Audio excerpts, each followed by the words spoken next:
ಎಲ್ಲರಿಗೂ ನಮಸ್ಕಾರ. ಸ್ಫೂರ್ತಿ ಮೀಡಿಯಾಕ್ಕೆ ಸ್ವಾಗತ. ನಾನು ದೇಮಣ್ಣ ಹೈಬತ್ತಿ. ಆತ್ಮೀಯರಾದ ಗೌರವಾನ್ವಿತ ನಾಡಿನ ಎಲ್ಲ ಬಾಂಧವರಿಗೂ ದೇವಸ್ಥಾನಗಳ ಒಕ್ಕೂಟ ಮತ್ತು ಶ್ರೀ ಲಕ್ಷ್ಮೀ ಶ್ರೀ ದುರ್ಗಾದೇವಿ ದೇವಸ್ಥಾನ ಟ್ರಸ್ಟ್ ಕಮಿಟಿ ವತಿಯಿಂದ ಮಹಾಶಿವರಾತ್ರಿ ಮಹೋತ್ಸವದ ಹೃದಯಪೂರ್ವಕ ಶುಭಾಶಯಗಳು. ಸನಾತನ ಧರ್ಮೀಯರಾದ ನಾವು ಜಗತ್ತಿನ ಸೃಷ್ಟಿಕರ್ತನಾದ ಪರಮಾತ್ಮನನ್ನು ನಂಬಿದವರು. ಜೀವ ಜಗತ್ತಿನ ಎಲ್ಲ ಆಗು ಹೋಗುಗಳಿಗೆ ಕಾರಣೀಕರ್ತನಾದ ಜಗತ್ಪಾಲಕನ ಆರಾಧನೆ, ಉಪಾಸನೆ, ಯೋಗ, ಧ್ಯಾನ, ಮಂತ್ರಪಠನ, ನಾಮೋಚ್ಚಾರಣೆ ಮೂಲಕ ಭಕ್ತಿ ಸಾಗರದಲ್ಲಿ ಸಾಗಿ ಮನಸ್ಸು ಮತ್ತು ಶರೀರದ ಮೇಲೆ ಹತೋಟಿಯನ್ನು ಸಾಧಿಸಿ ಆಹಾರ ಆರೋಗ್ಯದ ಸಮತೋಲನ ಕಾಯ್ದುಕೊಂಡು ಜೀವನದಲ್ಲಿ ನೆಮ್ಮದಿ, ಸುಖ, ಶಾಂತಿಗಳನ್ನು ಆಚರಣೆ ಮೂಲಕ ಕಂಡುಕೊಳ್ಳುವ ಪರಂಪರೆ ಸಾವಿರಾರು ವರ್ಷಗಳಿಂದ ನಮ್ಮ ಹಿರಿಯರಿಂದ ಪರಂಪರಾಗತವಾಗಿ ಸಾಗಿ ಬಂದಿದೆ. ಅದರಲ್ಲಿ ಈ ಮಹಾಶಿವರಾತ್ರಿ ಕೂಡ ಒಂದಾಗಿದೆ. ಮಹಾಶಿವರಾತ್ರಿ ಎಂದೊಡನೆ ಥಟ್ಟನೆ ನೆನಪಾಗುವುದು ವಿಶ್ವದ ರಕ್ಷಣೆಗೆ ಸದಾಕಾಲ ನಿಂತ ವಿಶ್ವೇಶ್ವರ, ಸರ್ವೇಶ್ವರ, ಜಗದೀಶ್ವರ, ಪರಮೇಶ್ವರ, ಗಂಗಾಧರೇಶ್ವರ, ಚಂದ್ರಶೇಖರ, ಕೋಟಿಲಿಂಗೇಶ್ವರ, ರಾಮಲಿಂಗೇಶ್ವರ ಹೀಗೆ 108 ಹೆಸರಿನಿಂದ ಪೂಜಿಸಲ್ಪಡುವ ಶಿವಶಂಕರನನ್ನು ಆರಾಧಿಸುವುದಕ್ಕೆ ಇದು ಪವಿತ್ರ ದಿನ. ಅದುವೇ ಮಹಾಶಿವರಾತ್ರಿ. ಶಿವರಾತ್ರಿ ಆಚರಣೆಗೆ ಅನೇಕ ಪೌರಾಣಿಕ ಹಿನ್ನೆಲೆಗಳಿವೆ. ದಕ್ಷ ಬ್ರಹ್ಮನ ಮಗಳಾದ ದ್ರಾಕ್ಷಾಯಣಿಯು ಶಿವನನ್ನೇ ಮದುವೆಯಾಗಬೇಕೆಂದು ತಪಸ್ಸನ್ನು ಮಾಡಿ ತಂದೆಯ ವಿರೋಧದ ನಡುವೆಯೂ ಶಿವನನ್ನು ಮದುವೆಯಾಗ್ತಾಳೆ.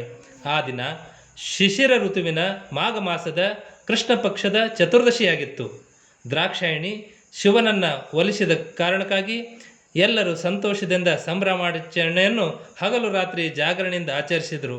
ಅವತ್ತಿನಿಂದ ಶಿವನ ಆರಾಧನೆಗೆ ಈ ಋತುವಿನಲ್ಲಿ ಆಚರಣೆ ಸೂಕ್ತ ದಿನವೆಂದು ಎಲ್ಲರೂ ಇದನ್ನು ಆಚರಿಸಿ ಶಿವರಾತ್ರಿ ಎಂದು ಮುಂದುವರಿಸಿದರೆಂದು ಪುರಾಣಗಳಲ್ಲಿ ಉಲ್ಲೇಖಿಸಲಾಗಿದೆ. ಇನ್ನೊಂದು ಕತೆ ಹೇಳ್ತದೆ. ಸಮುದ್ರ ಮಂಥನ ನಡೆಯುತ್ತಿರುವ ಸಂದರ್ಭದಲ್ಲಿ ಸಮುದ್ರದಿಂದ ಮಹಾಲಕ್ಷ್ಮಿ, ಚಂದ್ರ, ಕಾಮಧೇನು, ಕಲ್ಪವೃಕ್ಷಗಳ ಜೊತೆಗೆ ಕಾರ್ಕೋಟಕ ವಿಷ ಕೂಡ ಉದ್ಭವವಾಯಿತು. ಅದು ಮೇಲೆ ಬಂದ ತಕ್ಷಣ 3 ಲೋಕಗಳು ದಹಿಸುವ ತಲ್ಲಣಗಳು ಪ್ರಾರಂಭಗೊಂಡವು. ಅದರಿಂದ ಕಾಪಾಡುವುದಕ್ಕೆ ರಾಕ್ಷಸರು, ದೇವರುಗಳು ಆದಿದೇವನಾದ ಪರಮೇಶ್ವರನ ಬೇಡಿಕೊಳ್ಳುವುದಕ್ಕೆ ಪ್ರಾರಂಭಿಸಿದರು. ತಕ್ಷಣ ಪ್ರತ್ಯಕ್ಷನಾದ ಶಿವ ತಡ ಮಾಡದೆ ಮುಂದಿನ ಅನಾಹುತವನ್ನೂ ಕೂಡ ಯೋಚಿಸದೆ ವಿಷವನ್ನು ತನ್ನ ಕಪಾಲ ಪಾತ್ರೆಗೆ ತೆಗೆದುಕೊಂಡು ನೇರವಾಗಿ ತನ್ನ ಗಂಟಲಿಗೆ ಸುರಿದುಕೊಂಡ. ಧಾವಂತದಿಂದ ಅವನ ಹಿಂದೆ ಆಗಮಿಸಿದ ಪಾರ್ವತಿ ದೇವಿ ಏನೋ ಅನಾಹುತ ಸಂಭವಿಸಿಬಿಡುತ್ತದೆ ಎಂದು ಶಿವನ ಕುತ್ತಿಗೆಯನ್ನು ಗಟ್ಟಿಯಾಗಿ ಹಿಡಿಯುತ್ತಾಳೆ. ಹೊಟ್ಟೆಯಲ್ಲಿ ಸೇರಬೇಕಿದ್ದ ವಿಷ ಗಂಟಲಿನಲ್ಲಿ ಉಳಿಯಿತು. 3 ಲೋಕಗಳನ್ನು ದಹಿಸುವ ಕಾರ್ಕೋಟಕ ವಿಷಯವನ್ನು ಗಂಟಲಿನಲ್ಲಿಟ್ಟುಕೊಂಡು ನೀಲಕಂಠನಾದ. ಇನ್ನು ದೇವಲೋಕದಿಂದ ಗಂಗೆಯನ್ನು ಭೂಲೋಕಕ್ಕೆ ತಂದ ಭಗೀರಥನ ಕತೆ ಎಲ್ಲರಿಗೂ ಗೊತ್ತೇ ಇದೆ. ಭಗೀರಥನ ಕೋರಿಕೆಯಂತೆ ಆಕಾಶದಿಂದ ಧುಮುಕುವ ಗಂಗೆಯ ರಭಸ ಹೆಚ್ಚಾಗಿರುವುದರಿಂದ ತಡೆಯುವ ಶಕ್ತಿ ಭೂಮಿಗಿರಲಿಲ್ಲ ಎಂದು ಅವನು ಶಿವನನ್ನು ಸಾಕ್ಷಾತ್ಕರಿಸಿಕೊಂಡು ಗಂಗೆಯನ್ನು ನಿಯಂತ್ರಿಸಲು ಕೋರಿದಾಗ ಶಿವನು ಅದಕ್ಕೆ ಒಪ್ಪಿಕೊಂಡು ಆ ಭಾಗೀರಥಿಯನ್ನು ತನ್ನ ಜಟಾಜೂಟದಲ್ಲಿ ಧರಿಸುವುದಕ್ಕೆ ಒಪ್ಪಿದ ಶಿವ ಹಿಮಾಲಯ ಶಿಖರಕ್ಕೆ ಬಂದು ನಿಲ್ಲುತ್ತಾನೆ. ದೇವಲೋಕದಿಂದ ರಭಸವಾಗಿ ಧುಮುಕಿದ ಗಂಗೆಯನ್ನು ಜಟಾಜೂಟದಲ್ಲಿ ಅವನು ಇರಿಸಿಕೊಂಡು ನಂತರ ನಿಧಾನವಾಗಿ ಭೂಮಿಗೆ ಹರಿಸಿದನು. ಭೂಮಿ ಗಂಗೆ ಹರಿದ ನಂತರ ಜಟಾಜೂಟದಲ್ಲಿ ಗಂಗೆಯನ್ನು ಧರಿಸಿದ್ದಕ್ಕಾಗಿ ಅವನು ಜಟಾಧರನಾದ. ದೇವಲೋಕದಿಂದ ಧುಮುಕಿದ ಗಂಗೆಯ ರಭಸವನ್ನು ನಿಯಂತ್ರಿಸಿ ಭೂಮಿಯಲ್ಲಿ ಗಂಗೆಯನ್ನು ಹರಿಸಿದ್ದಕ್ಕಾಗಿ ಜಟಾಧಾರನನ್ನು ಆರಾಧಿಸಲು ಎಲ್ಲರೂ ಪ್ರಾರಂಭಿಸಿದರು. ಆ ದಿನವೂ ಕೂಡ ಶಿಶಿರ ಋತುವಿನ ಮಾಘ ಮಾಸದ ಕೃಷ್ಣ ಪಕ್ಷದ ಚತುರ್ದಶಿಯಾಗಿತ್ತು. ಈ ಒಂದು ಋತು ಶಿವನ ಆರಾಧನೆಗೆ ಸೂಕ್ತವಾದ ಋತುವೆಂದು ಈ ಒಂದು ಆಚರಣೆ ಮುಂದುವರೆದು ಶಿವರಾತ್ರಿಯಾಯಿತೆಂದು ಇನ್ನೊಂದು ಪುರಾಣದಲ್ಲಿ ಉಲ್ಲೇಖಿಸಲಾಗಿದೆ. ಇನ್ನು ವೈಜ್ಞಾನಿಕ ಹಿನ್ನೆಲೆಯ ಪ್ರಕಾರ ಶಿಶಿರ ಋತುವಿನ ಮಾಘ ಮಾಸದ ಕೃಷ್ಣ ಪಕ್ಷ ತ್ರಯೋದಶಿ ಮತ್ತು ಚತುರ್ದಶಿಗಳ ಮಿದಲದ ನಂತರ ಋತುವಿನಲ್ಲಿ ಬದಲಾವಣೆ ಪ್ರಾರಂಭವಾಗುತ್ತದೆ. ಚಳಿಗಾಲ ಮುಗಿದು ಬೇಸಿಗೆ ಕಾಲ ಪ್ರಾರಂಭವಾಗುವುದರಿಂದ ಸೂರ್ಯನ ಬಿಸಿ ಹೆಚ್ಚಾಗಿ ಜನರ ಆರೋಗ್ಯದಲ್ಲಿ ಏರುಪೇರಾಗಬಹುದು. ಶೀತ, ಕೆಮ್ಮು, ನೆಗಡಿಯಂಥ ಲಕ್ಷಣಗಳು ಕಾಣಬಹುದು. ಹೀಗಾಗದಂತೆ ಶರೀರ ಪ್ರಕೃತಿಯ ಬದಲಾವಣೆಗೆ ಹೊಂದಿಕೊಳ್ಳುವಂತೆ ನಮ್ಮ ಹಿರಿಯರು ಕೆಲವೊಂದು ಆಚರಣೆಗಳನ್ನು ಜಾರಿಗೆ ತಂದು ಅವುಗಳನ್ನು ಭಕ್ತಿ, ಧ್ಯಾನ, ಉಪಾಸನೆ ಮೂಲಕ ಪಾಲಿಸಿ ಪ್ರಾಕೃತಿಕ ಬದಲಾವಣೆಗೆ ಹೊಂದಿಕೊಳ್ಳುವಂತೆ ಮಾಡಿದರು. ಅದರಲ್ಲಿ ಶಿವರಾತ್ರಿಯೂ ಕೂಡ ಒಂದಾಗಿದೆ.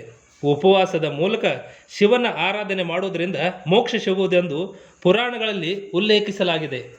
ಇನ್ನು ಮಹಾಶಿವರಾತ್ರಿಯಂದು ಪವಿತ್ರ ಸ್ನಾನ ಮಾಡಿ ವಿಶೇಷವಾಗಿ ಶಿವನ ದೇವಸ್ಥಾನಗಳಿಗೆ ತೆರಳಿ ಉಪವಾಸದಿಂದ ಪೂಜೆ ಮಾಡಿ ಜಾಗರಣೆ ಮೂಲಕ ಅಂಧಕಾರದ ನಕಾರಾತ್ಮಕದಿಂದ ಸಕಾರಾತ್ಮಕದ ಕಡೆಗೆ ಸಾಗಿ ಜೀವನ ಪಾವನ ಮಾಡಿಕೊಳ್ಳಲು ಶಿವರಾತ್ರಿ ಆಚರಣೆ ಅತ್ಯಂತ ಮಹತ್ವದಾಗಿದೆ.